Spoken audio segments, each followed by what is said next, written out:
Welcome to Hollywood Insider Help, where you can learn more about how to earn a good living as an author, screenwriter, producer, or podcaster. Remember, you can find great live and on-demand training designed to help you earn a good living making media you love at nancyfultonmeetups.com and nfm24.com. Our host is Nancy Fulton. Let's dive in. In today's workshop, we're going to be talking about cultivating a robust attitude so you can thrive in the media business. And specifically, I'm going to review some practical advice on surviving and thriving in what is an incredibly competitive industry. I'm not a mental health care professional, and so I hope you won't rely on this work for mental health advice or support. I'm running this workshop to share strategies, solutions, and resources that I and others I've known have used to survive and thrive year after year as media creators. So take it in that context as opposed to believing these tools and tactics are a replacement for working with a professional therapist, which in some cases really is warranted. If you're working in the entertainment industry and you're really struggling with anxiety or rage or self-destructive thoughts, or if you've experienced significant trauma, which is certainly possible when you're working in the entertainment industry, I think it is a really good idea to get professional mental health care. I think many creative minds benefit a lot from expert psychological advice and support. And now with online counseling, it really has never been easier to get or more widely available. If you think you felt for a long time that you might need that kind of support, but you haven't sought it out, I hope you'll take this as encouragement to do. If it can make a huge difference if you're really struggling with things that are serious. We're going to be talking about several aspects of how to work in the entertainment industry, and we'll be addressing practical measures, social support, how to maintain your freedom of creative expression, specific strategies and tactics, useful resources that you'll find help make things easier for you. By the time we're done with this workshop, I hope that you will have acquired quite a number of solutions that you can use going forward when you're having really bad days or when you find yourself in troubled waters and you need to find a way out. I think most people that work in the entertainment industry at one point or another find themselves thinking, oh my God, why is this so difficult? Why is this so hard? Shouldn't it all be easier? What am I doing wrong? I must be doing something wrong because I've never been so unhappy. I thought this was going to make me happy. I thought when I had the freedom and the time to work as a writer or a screenwriter, as a producer, as a performer, I thought that I would just fall in love. I've wanted to do this my whole life, and it's just turning into a miserable experience.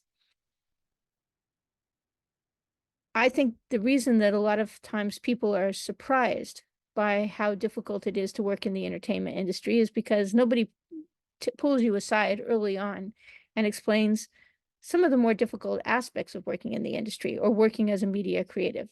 The first thing is that professional media creatives are constantly facing assessment, critique, and rejection all the time. And furthermore, not only are we constantly having our work assessed, critiqued, and rejected, that those critiques and rejections and assessments also impact our ability to support ourselves and our families. It's not like this feedback comes to you without any cost. It comes with a lot of costs. If the producer that you're working with and you don't hit it off and you're a screenwriter, you're going to have a hard time keeping that job. You're going to have a hard time getting paid. When you are working as a producer and people don't like the content that you produce, you're not going to get distribution. You're not going to get investment. You're not going to get funding. You're not going to get help from the name talent that you may need in order to make a project go forward.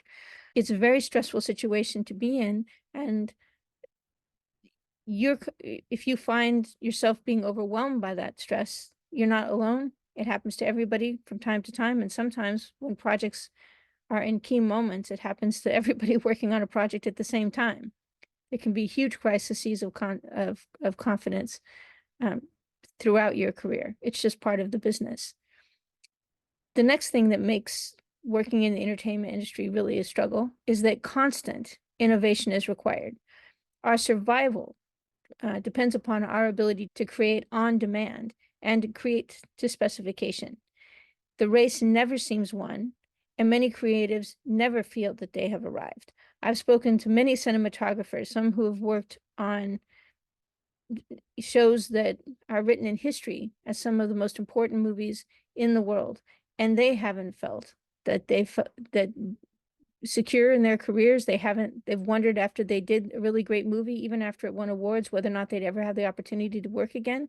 I've known people who've won Academy Awards and Emmy Awards who find it difficult to get work because for some reason or another, they're not flavor of the month, because they're not perceived as being able to innovate and create content for a new market. No wonder that people get stressed out by working in the entertainment industry. Even when you're incredibly successful, it doesn't translate into you being secure financially or in terms of work going forward. Finally, every project that you work on throws curveballs, and the industry as a whole is boom and bust. The work changes, how you get work changes, and the people you work with changes all the time. Working as a media creative is a really inherently challenging environment. For some of us, because we are creative and because we do have the kind of mind that adapts quickly, we don't find it as difficult, perhaps, as other people do. A lot of times we're open to change. A lot of times we do have a flexible mind. We can come up with new solutions on demand. And especially when we're working with good people, there's a lot of innovation that appears in the room. But from time to time, all of us are going to hit a wall where we think, this is not working out. This is just, I don't know how to go forward from this position. And I think I might have made a mistake just by choosing to work in media instead of picking something that was a little more boring and certainly not something that I wanted to do, but at least something that would be stable.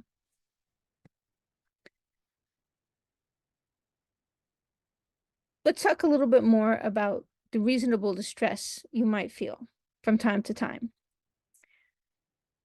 One thing that I think is interesting is that many creatives, many people that enjoy being writers or screenwriters, designers, designers, performers, producers, many of us, we're inherently creative people. And frankly, our creative expression is how we remain sane.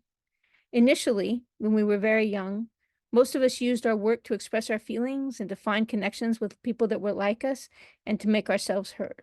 And in those days, what was true was good, right?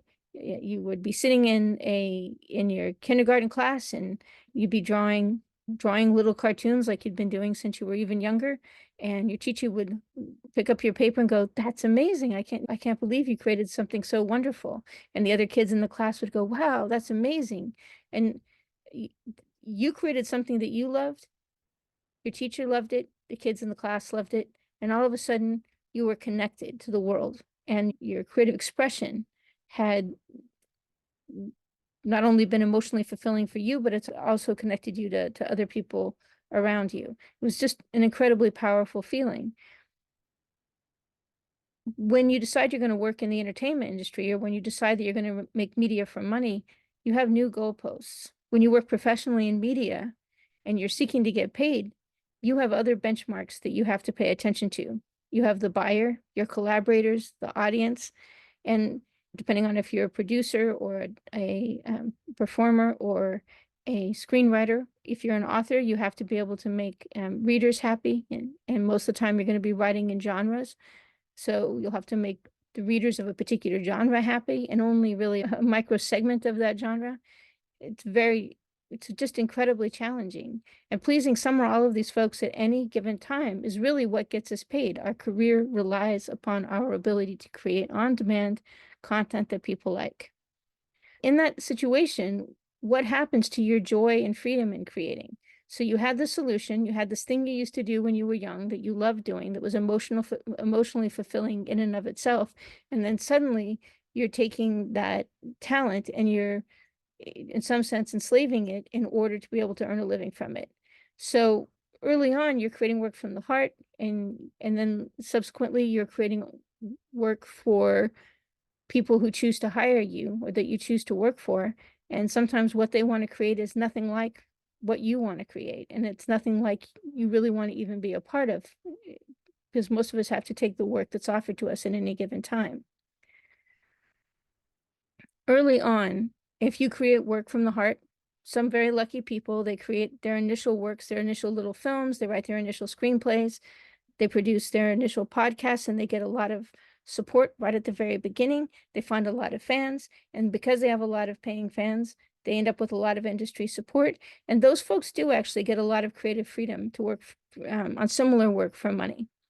But if people, when they start producing that content, initially don't find those fans or support, then what happens is they don't really have that same level of creative freedom. They have to join on to other people's projects rather than being able to have projects built around them.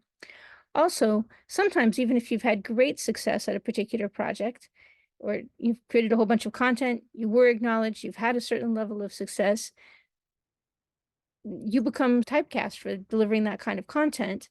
And then if what you want to do evolves, suddenly you're back in the position of always having to create this particular content that you don't really want to create because people demand it, when really you'd rather be working on something else.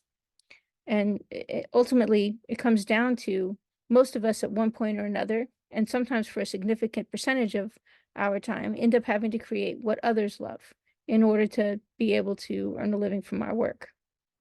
Sometimes your personal and professional brands conflict so much that it is really hard to bear.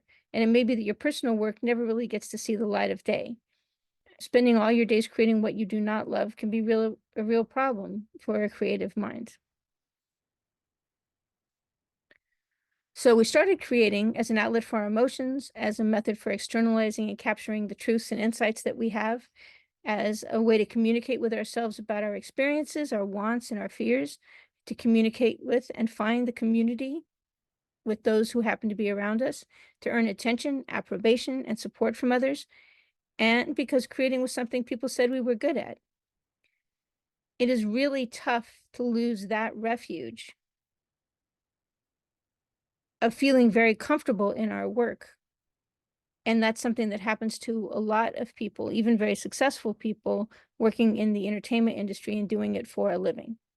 If you're doing it professionally and you have to pay your bills by creating media, then it's at some point you're going to be torn away from creating the content that you care the most about to doing content that other people are willing to pay you for, whether it's audiences or it's producers or it's directors or it's book publishers, etc. We turned pro, most of us, because we wanted to earn money making the media that we love, because we have a competitive advantage in other people in terms of creating certain kinds of work, because we wanted to work with other creatives on mutually beneficial creative projects. There's absolutely nothing better than working with a team of creatives on something that everybody on the project cares about. It's pure magic, isn't it? We turned pro because no other profession appealed to us quite as much. And we turned pro because we felt using our creative skills professionally gave us the best chance of a good life. Having said all that, it's really tough to endure criticism when we're personally invested and intimately involved in all of the work that we do. I think if I'm an accountant and I'm working for a particular company, or a bookkeeper and I'm working for a particular company, the numbers are the numbers. My job is to get all the invoices and all the receipts and all of the inventory. My job is to track all of the financial information and to put it in a spreadsheet. And the truth is the truth, right? It's all about what's happening in the outside world. Those of us who are creating content, we're taking stuff that we originate, that we create from our own hearts, our own minds, our own thoughts, our own experiences. We put it out there to be incorporated into projects and to be assessed and sold in a wide variety of ways. It is really personal when people comment on it, especially when they're not particularly creative, when they don't know how hard it is how hard the work is to do, when what they're asking for is something that is impossible to create. And even if you did create it, you're not sure that people would like it, and that would be your fault as well.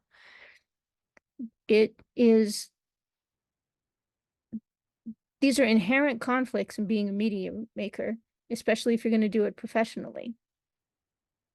And Finally, many of us never really actually decided to make media a career. We didn't do research. We didn't consider all the other alternatives that we had. We just fell into it. We felt driven to create. We figured we had to build our financial lives around our creative expression because that was the only thing we ever really wanted to do. We didn't envision what our lives were actually going to look like or feel like to live. Even those of us who had a previous career where we were very successful, when we decided to move into creating content for a living, media for a living, we thought it was going to be easier than what we've been doing before because we hadn't really loved that necessarily. We thought it would be living a dream to be able to create media for a living. But the problem is, once you decide you're going to do it professionally, once you decide that you have to get paid, once it has to support you, then all of a sudden it really matters what the audience thinks and or what the people who are hiring you think. And then it stops being about what you want to create and starts being about what they want to pay you to create. And not to depress you further, but I think it's important to name some very specific, frustrating financial realities. First of all, this is an inherently boom and bust business. Most of us do not have a marketing and a management team lining up our next gig. So we have downtime between each project. If we're working at a particular studio or on a particular independent film project and that job goes away, we have we don't have our next job lined up. So we have to figure out how to get that next job. And sometimes we're going to be out of work for a month or two or three or four. And that is a huge problem. It means that we have to actually save money for those times, or we have to live on credit while we're trying to put together a deal. So it's funny because sometimes people think, wow, people in Hollywood get paid so much because sometimes they are making $5,000, $10,000 a week. Some of the actors are making $30,000 a week for a performance. But the thing is, they might not have another job 2 or 3 or 4 years after a particular project ends. So that boom and bust cycle makes it really hard to feel comfortable that financially, no matter how much money you have in the bank and no matter how much good work you're currently doing, and no matter how popular you are at any given time. Even the full-timers struggle because even if you're working full-time for a media company, your employment can absolutely be rocked by strikes, or something like AI can come along and your job can change radically, or your company can collapse and make mistakes to put them out of business, which can terminate your employment. Also, even all of us eventually get ill or we break a leg or something happens and that can prevent us from working as well. That turns into us always saying yes to projects. Most of us don't turn work away, no matter how busy we are, because we aren't sure when the next gig is going to be coming down the pike. And so we don't want those people that we work with to find other providers for what we do. Jobs are so hard to get, and the relationships that actually give you money are so hard to find that when somebody calls you up and says, hey, can you do this project? Unless we absolutely can't, because we absolutely are up to our ears on another project, we're going to say yes. And sometimes that means we're taking on multiple projects. We shoot one thing during the week and then we shoot something else on the weekend, and then we've given up sleeping entirely because we have something we also have to edit. Looking for new work is a constant pressure. Every time we lose a gig, we have to scramble for new work, whether it's ISO writing gigs or Fiverr or Upwork or Media Bistro or LinkedIn or Indeed or hundreds of other sites. We have to go shopping for new projects. We have to develop new relationships. We have to find new people who are willing to hire us. And fundamentally, it's a drag to feel like we're on the edge of a precipice all the time. So if you're feeling stressed out by working on the entertainment industry or working in media as a media creator, it really does make sense. You're not crazy. You're not making a mistake. You're not fundamentally not built to work in the entertainment industry. You're just facing some of the realities of what it takes to work in the entertainment industry. You have to really consider your quality of life. First, my personal belief is it's very important to consider your creative freedom. I think being a creative professional requires thinking about the creative work you're doing. And when it's in direct conflict with work that you actually like and want to do, it is pretty agonizing. And it's also agonizing when you feel forced to work with difficult, demanding, ungrateful, or dishonest people. My own experience is that if my creative freedom gets too offended, when I find myself feeling too constricted, that it doesn't matter how much money I'm making. I'm so unhappy that I can't possibly continue working. I have to find something else to do.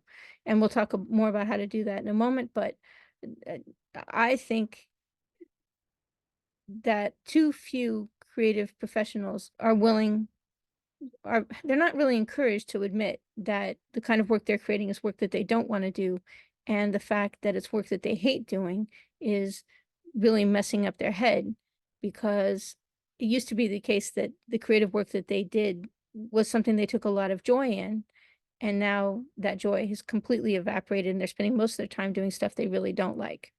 The second thing is financial freedom is very important to your quality of life. Being able to stop looking for work constantly and being able to turn work down when you really don't want to do it is a huge step to feeling much more comfortable.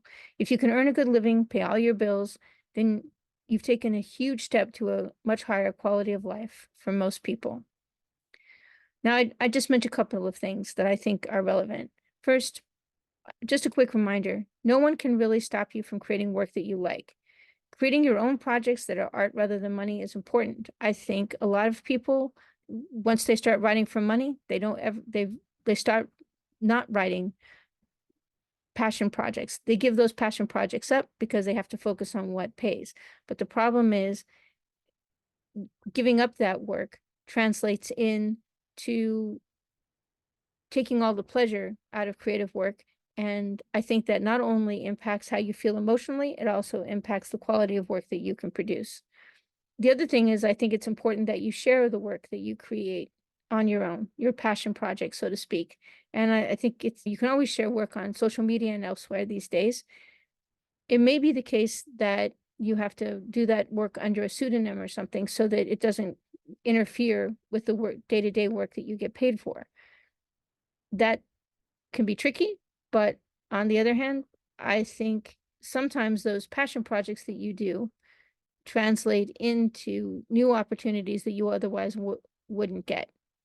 Just a quick reminder, give yourself permission to be able to create work that you actually care about. If you're an actor, it might be the case that you spend most of your time doing commercials and all kinds of independent horror films or something like that. Maybe it makes sense for you also to participate in a theatrical community where you can actually do plays from time to time, or even if they're just one act plays, because then you can actually go back to the roots of your acting.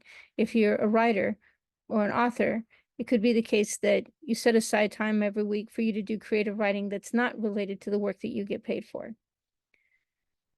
Second, as a creative, it's important to remember you have a lot of skills to sell. And the more time you spend identifying work you can easily and happily do, and the more opportunity you're going to get to pick the projects you want to do and the people that you want to work with. If it is the case that you are an excellent screenwriter, chances are you might also be fairly good at being a script doctor. If you are a good writer, it might well be the case that you'd also make a really great editor.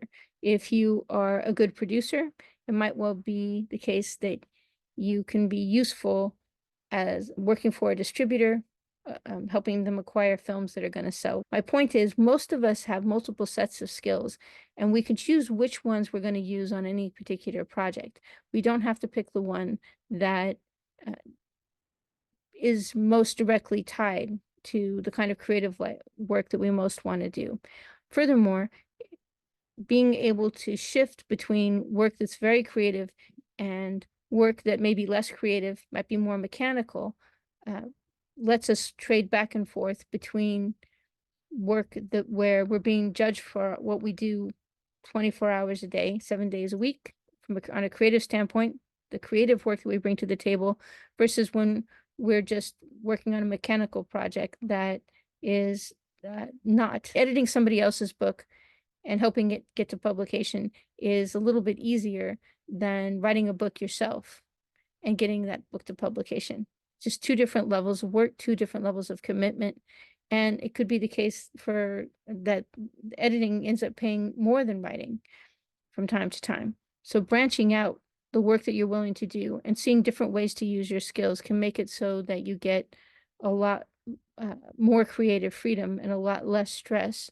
And you can actually get paid more routinely because you're not boxing yourself into something that uh, is harder work to get. Over the years, having worked with and supported a lot of creative people, I have some pretty strong opinions about steps that I think creative people should undertake in order to be able to work quickly, cost effectively, productively, happily, profitably for the long term. The first thing is I'm a big believer in making sure that you get adequate health care. I think most of us who are adults do not spend enough time. We don't get our yearly physical. Uh, we don't, if we have chronic conditions, we're the kind of people who maybe don't necessarily take those high blood pressure pills or don't handle our diabetes. I think in the long run, that translates into a much lower quality of life, and it translates into um, anxiety, depression, uh, just general misery because you're not really feeling well. And I think even if you don't have an acute illness, if I burn my hand, I feel the pain right away and it sends a pretty clear signal I've got a problem that I have to deal with. But I think a lot of these longer running illnesses, you don't feel them right away. I think you get depressed or you get anxious or you feel fatigued or you feel uh, lethargic, which you interpret as profound depression. And really, you're ill and you should go to the doctor. And I have to say, I speak from experience because I spent a period of time where I really thought I felt like I was 100 years old. I just felt really miserable. And it turned out that I actually had thyroid cancer. And I swear to God, the day after the thyroid surgery, I felt like $1,000,000. They gave me that fine synthroid replacement thyroid. It was like I had been born again. And I, over the course of my life, having worked with a lot of creative professionals, it's not a surprise to me when they fail to take care of themselves or they fail to get the treatments that they need and they end up or they talk about being profoundly depressed and they can't really figure out why. And it doesn't surprise me when they come back and they go, oh, it turns out I have an ailment. And now that I'm treating it, I feel about 50,000 times better. And it's true. Even cancer, a lot of times you feel better treating cancer as opposed to not treating it. I will tell you for a fact. I do think that it's important that people get exercise. And I think exercise every day is important. I think sleeping every day is important. And it's one of the reasons that I think the industry's commitment to the 12-hour workday is really problematic, especially when people have to drive from the set to sleep at home to drive back to the set the next day. A lot of times they're not getting 8 hours of sleep, and a lot of times they're working 6 days a week. I think that's very problematic. And I think doing it month after month is it probably ought to be illegal actually, because I think it's dangerous to people. And I think the fact that it's one of the things that the unions have been taking a hard look at. I think there's a reason for that, because I think people do get hurt when they're driving home. And I think it does have a tremendous negative impact on their day-to-day life. I think too much caffeine and tobacco are really a problem. And that also is speaking from experience, not the tobacco. From time to time, I'll get hooked on 2 or 3 cups of coffee. And then I'll realize that my stress levels are absolutely through the roof. And then I won't drink coffee for a couple of weeks and I'll feel like blissfully happy. So taking care of yourself physically, I think, is something too few creatives actually commit to doing. And I think if you want to be able to have a long, successful, profitable career in the entertainment industry, it's important. More importantly, if you want to be able to feel like you're having a great life in the entertainment industry, taking care of yourself physically is an important step in that direction. You won't be, no matter how great your career is going, if you're feeling ill, it's not going to matter. You're not going to be able to feel successful because you feel bad because you're ill. Next thing is maintain your social connections. Most media creatives are working very hard. And the more they work, the more hours they work, the more isolated they feel. It's important that you maintain healthy connections with your family and friends in the real world, even if it's only by phone and email. Because if you make creating media your whole world, fundamentally, you're basing your social connections on people that you work with who may or may not be there next week. Because as we know in the entertainment industry, no matter how close people feel when they're working on a set or working together on a particular project, when the project goes away, everybody has to go work on something else. And that means that group of people is not going to be there to support you going forward.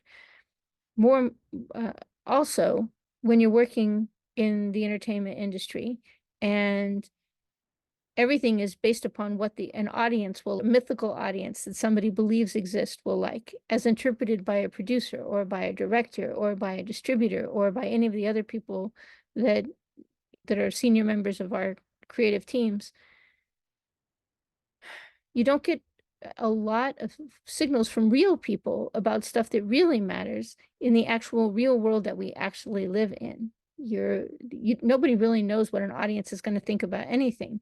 We imagine that we know what they're going to think. But the thing is, you have real friends and you have real family members, and you might as well pay attention to what those real people actually think about you, because you live in the real world, not in this fictional world with this fictional audience that other people are trying to interpret, you know, what they're going to like and what they're not going to like. It's grounding to maintain those real world relationships. The third thing I think is really important is creative professionals have to be better than most at recognizing what headspace they're in, recognizing sort of the train of their thoughts.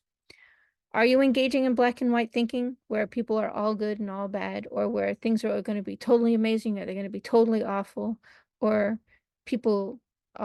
everyone's out to get you or everyone's out to help you? That kind of black and white thinking is very toxic. It, there's almost no good that can come of thinking in terms of black and white, either or. Because when you're working in the entertainment industry, you have to solve problems, and a lot of times you need to be able to look at 5 or 10 or 20 solutions comfortably and pick the right one for any particular task. Are you assuming the worst is going to happen? Are you assuming the worst about other options that you haven't chosen? Have you decided that you know everything? Deciding that nothing and no one can help you? Even when things are going well, these headspaces lead to trouble because they're really rigid and they're insensitive to the real world that exists around you, in real world conditions that you actually have to live with and that your creative work has to accommodate, shall we say. In some states of mind, it's really hard to see and seize good options. So recognizing your headspace, recognizing I am not thinking clearly. This is not a good time to make decisions. This is a good time to find a way to get out of this headspace, is what this is. Sometimes is the most important thing you can do as a creative. Fourth, I do think it's important that creatives assess their quality of life often. Do you know what you want in real world terms? Do you know what experiences you want? Do you know what lifestyle you want? Do you know how you want to spend your time and money? Do you know what's working right now and what's not? It could be the case that you say, listen, I'm going to be happy if I can work from home and I can write stuff that I don't hate and I can work with people that I mostly like. And if I get to spend 2 weeks in Rome every year, and if I have enough money to pay the mortgage on my house, those are the things I need to be happy. If you have that shopping list, it's a lot easier to get those things. If you do not have a list of what's going to actually make you happy, it's really hard to acquire those things.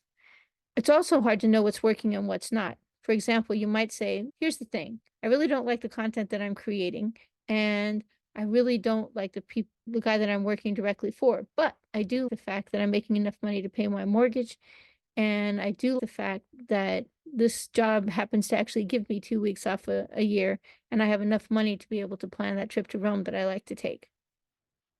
So I know what's working, I know what's not.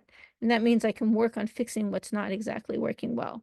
And I realize many of us don't have a 9 to 5 job. I'm using that as an example. A lot of my examples at the moment are imagining that you're working with productions and studios that provide those kinds of unique benefits. But I'm just using it as using those things as an example. It could be the case if you're a screenwriter, that you've managed to write enough screenplays and you've won some contests and you managed to get yourself a agent, and you could say, look, I like the projects that I've currently created. I like my agent. I think he's really working hard for me. What's not working for me is that people are not offering me options. They're not offering me options that pay enough in order for me to be able to live off my option money. So I need to find a way to be able to maintain the writing that I do, but simultaneously generate enough revenue for me to live on. So how can I do that?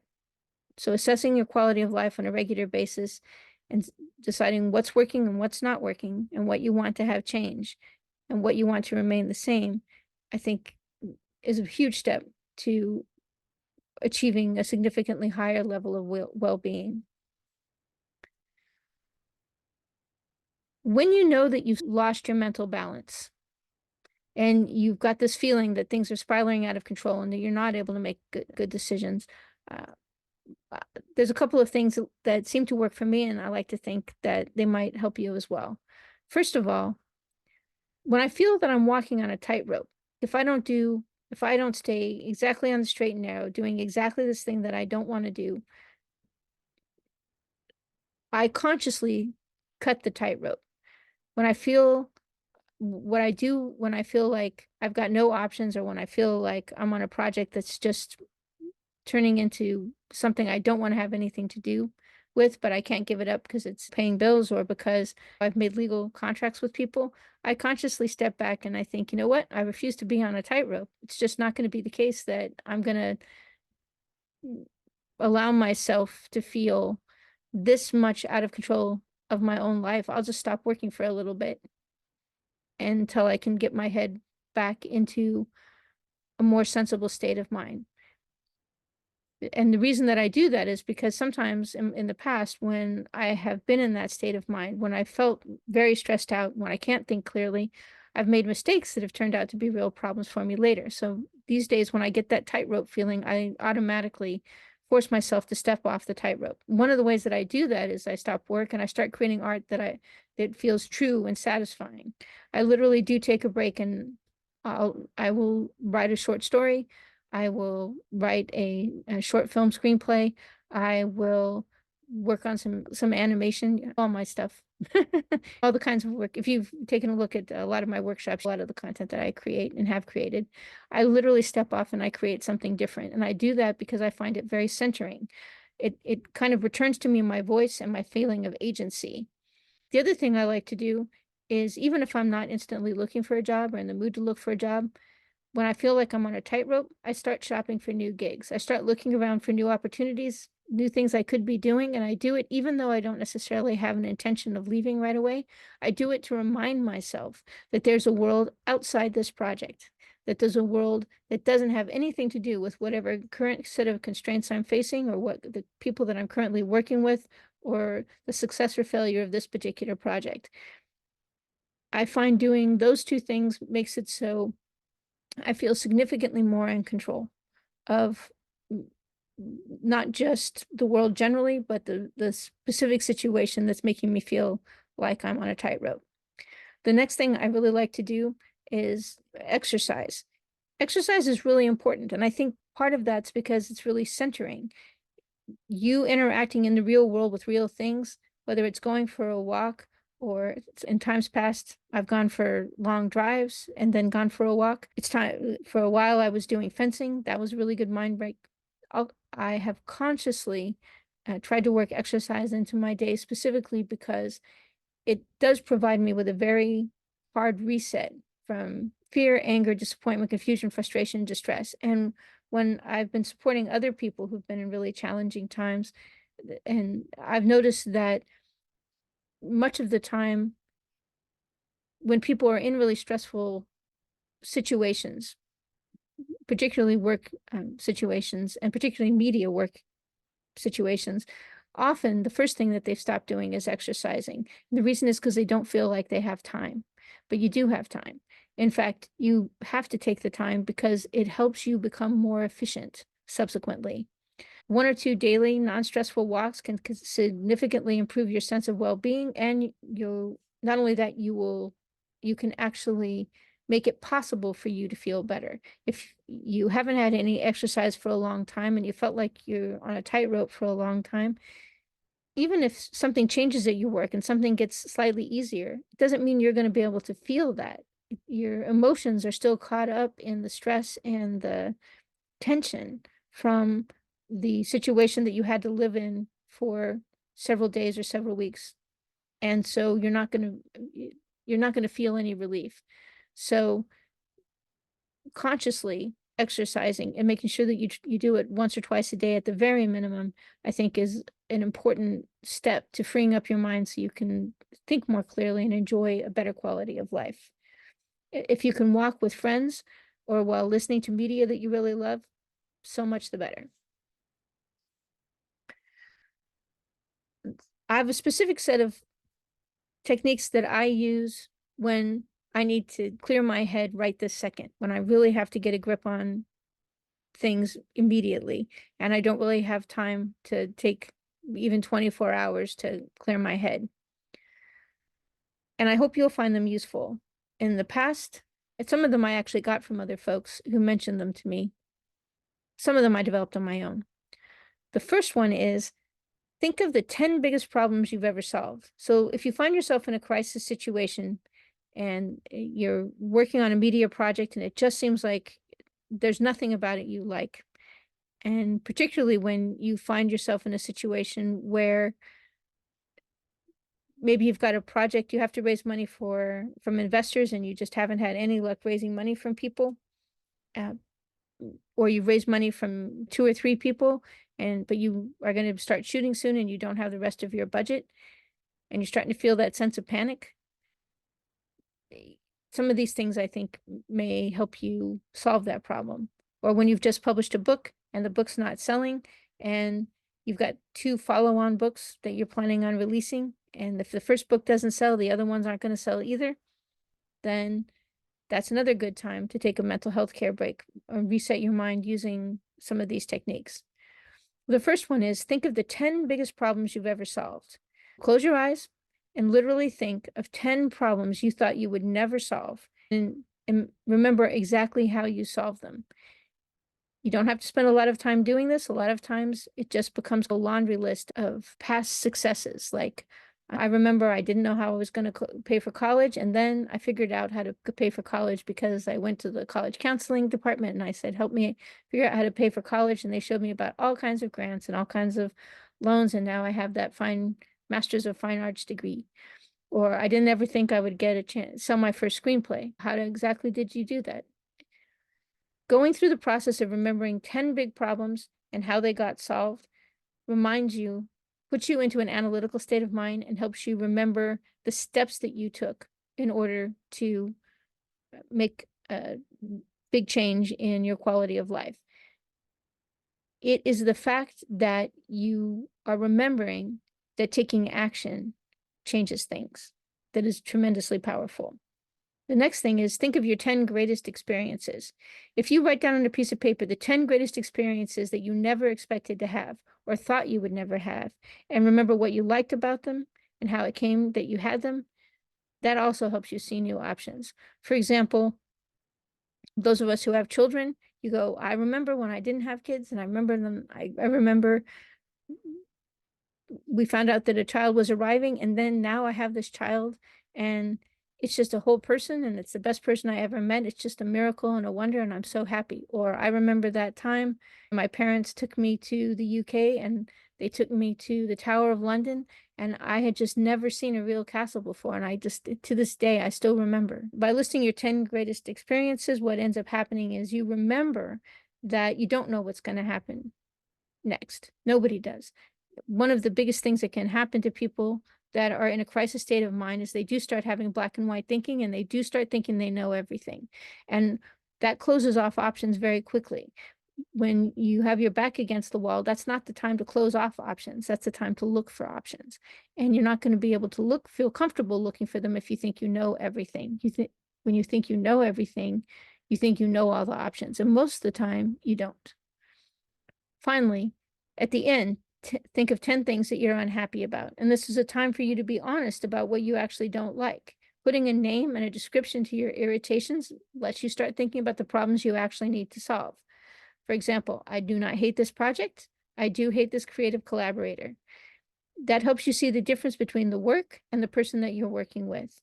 And that may help you resolve the problem. Maybe you can pick a new creative collaborator.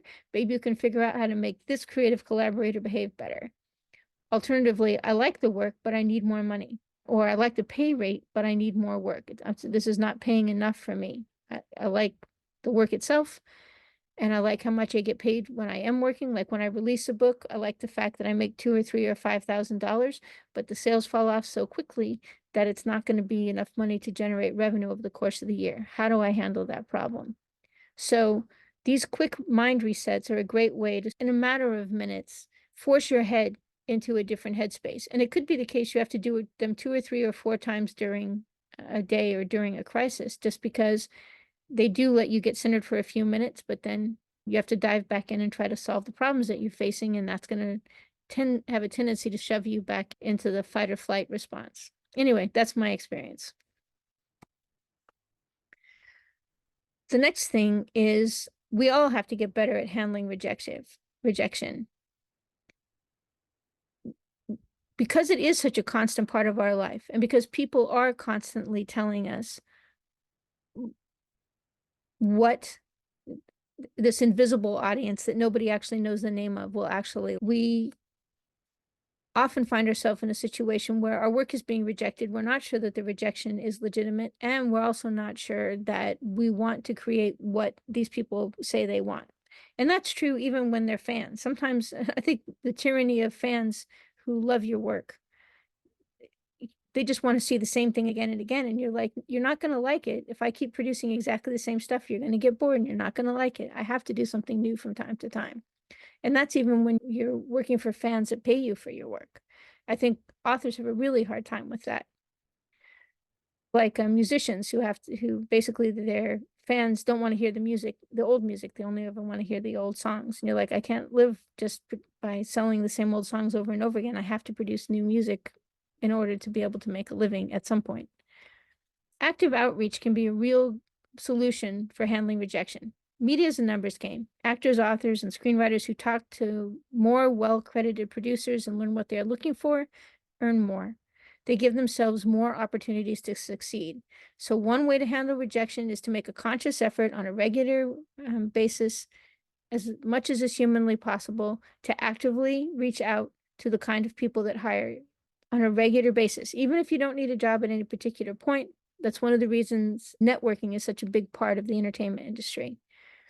Producers who reach out to more funders, more distributors, more named talent, etc., on a regular basis tend to earn more. Writers who write more tend to earn more, like putting content into putting out a new book on a regular basis, putting out short stories that you share with your fans, reaching out to the people who pay you on a regular basis, or the kind of people that pay you on a regular basis, makes handling rejection much easier because you have more people to work with.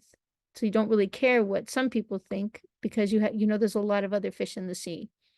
More rejections, quite frankly, is often a path to success. Really, if you're getting rejected on a regular basis, it's probably going to translate into you earning more on a regular basis because you're actually pitching more often. You're putting your work out to where people can say yes and can pay for it. Today's rejection leads to tomorrow's deals. A lot of salesmen think, hey, they look at their numbers and they go, if I call 20 people, I'll sell one car or whatever it is I'm selling. So they start looking for the 20 people who will say no, the 19 people that will say no, so they can reach the 20th guy who's going to say yes. If you think about rejection that way, it's a lot easier to handle. Second, control. Creatives are hired to create. And ultimately, as a creative, you decide what you're going to create and what you're not going to create. One reason to make sure that you create a good contract before you work with people is because contracts help you maintain control of your time and your earnings and the obligations you have to honor. Collaborators and coworkers can ask us to do things and we can say no. Now, this is particularly true when they're asking us to do unsafe or illegal things or things we didn't agree to. Sometimes no can be expensive to say, but occasionally is far less expensive than saying yes.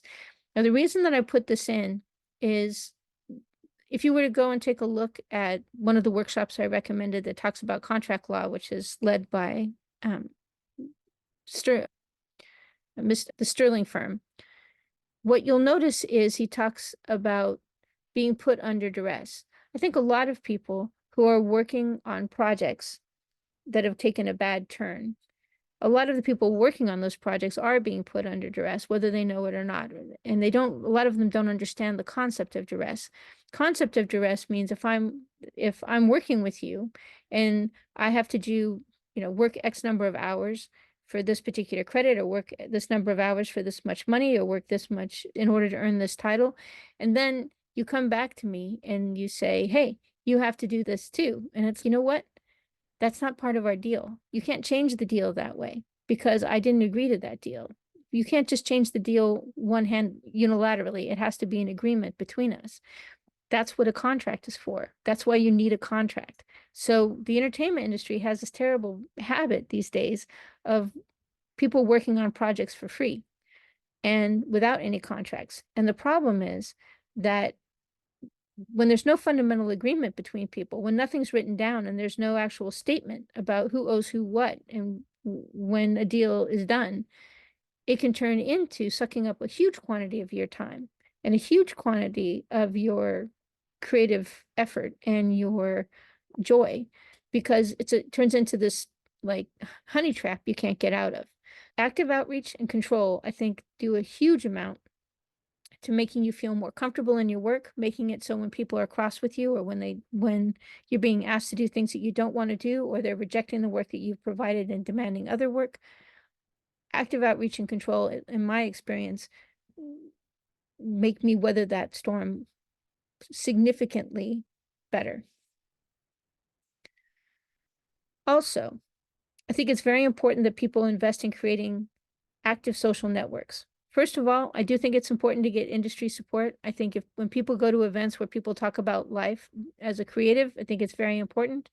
I think those events make people feel less alone, and it helps to hear how other people cope with challenges and find new work and create a work-life balance.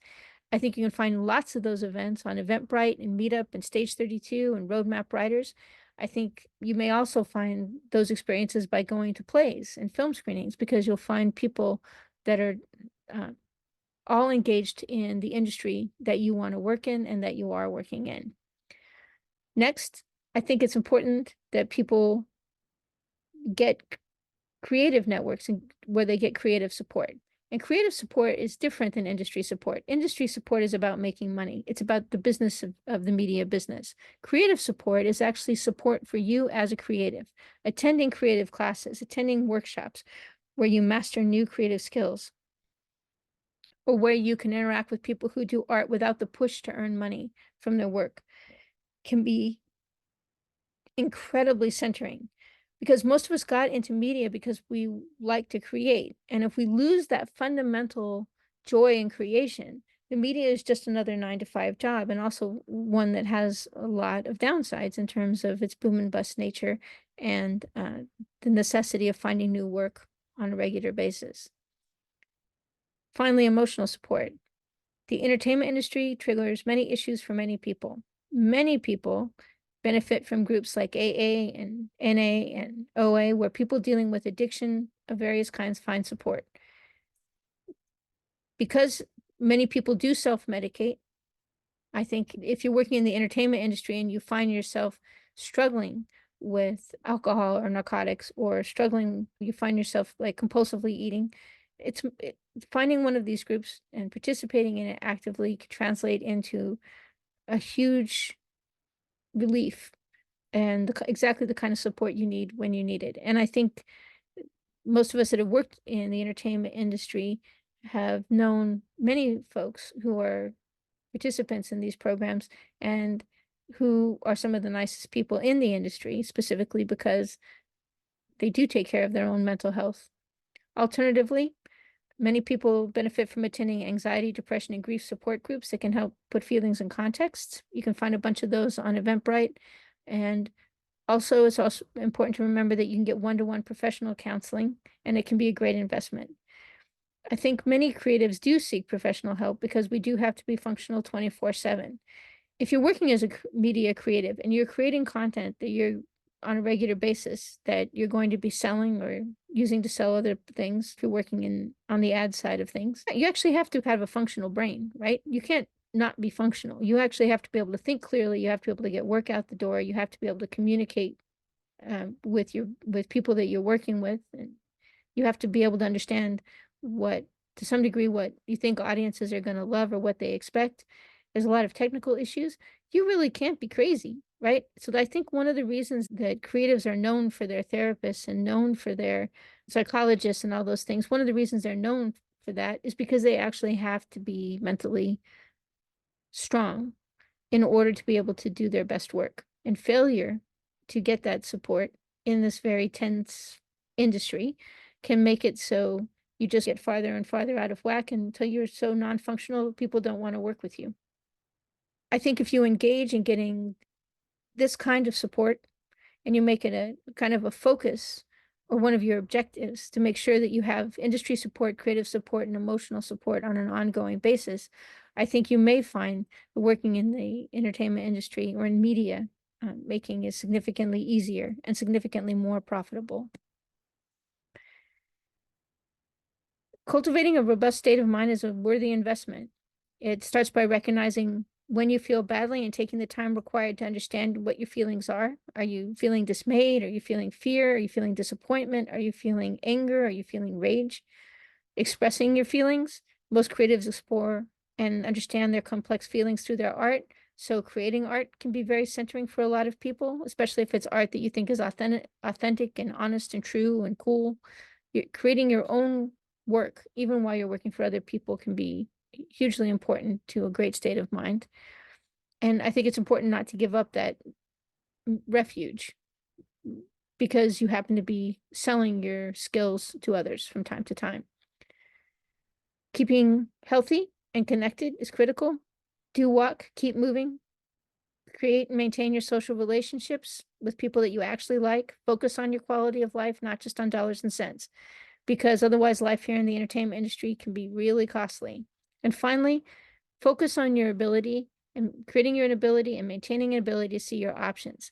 We live in Los Angeles, which is a mecca in the whole world, where some of the most creative minds and the most uh, brilliant people, the most talented people come. So we're really lucky. There's a lot of things that are possible here that aren't necessarily possible every place on earth.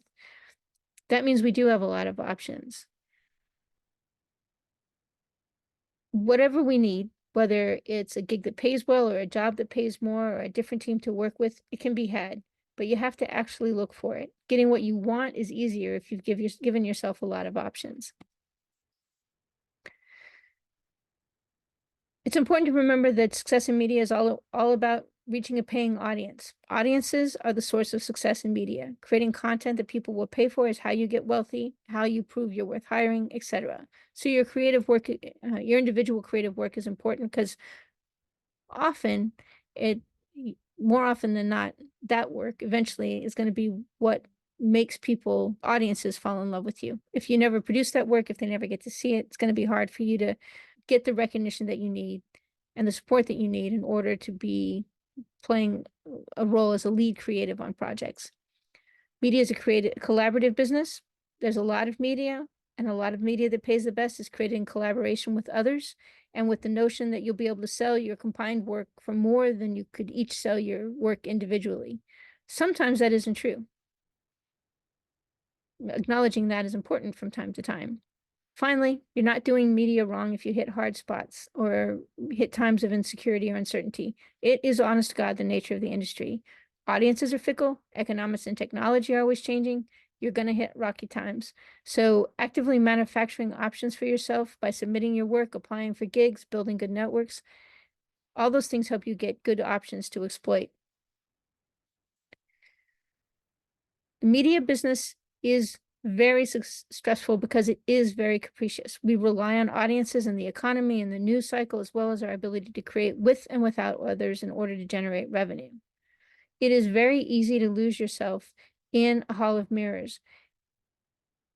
We start defining ourselves and the work we care the most about by what people buy. So we think, I must not be a very good writer because not a lot of people buy my work. And it's, how many people have you reached out to? How many people have you tried to sell your work to? Have you sold it to audiences yet?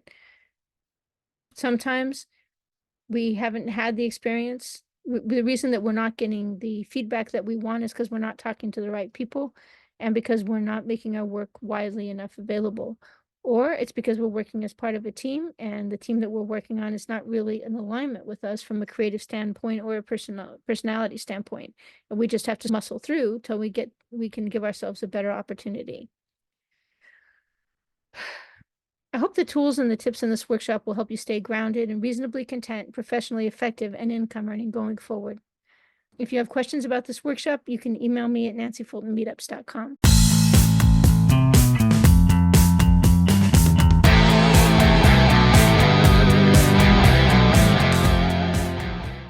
Thanks for listening to the Hollywood Insider podcast. If you have questions you'd like answered, guests you would like to suggest, or topics you'd like us to cover, please email Nancy at nancyfultonmeetups.com. If you like what you hear, please click to follow the podcast and give us a kind word in the comments.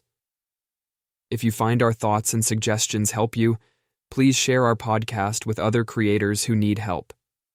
We love being of service to creative minds. This podcast is produced by No Better Friend Entertainment, and this audio recording was copyrighted in 2024. All rights reserved. Music for this episode is licensed for commercial use from pond5.com.